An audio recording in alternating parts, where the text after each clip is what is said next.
नवीन वर्ष गुरुवारी सुरू होतंय. हे फक्त योगायोग नाही भक्तांनो, हे स्वामींचं संकेत आहे.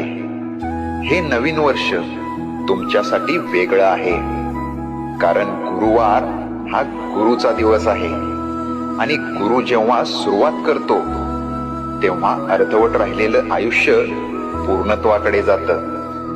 ज्यांना वाटत होतं माझं काही होणारच नाही, त्यांच्यासाठीच हा गुरुवार आहे.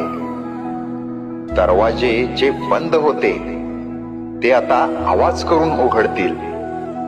आता तुझं आयुष्य स्वामींच्या हातात आहे. फक्त एक गोष्ट कर, मन साफ ठेव आणि श्रद्धा घट्ट ठेव, कारण नवीन वर्ष गुरुवारी सुरू होतंय आणि गुरुवार कधी रिकामा जात नाही.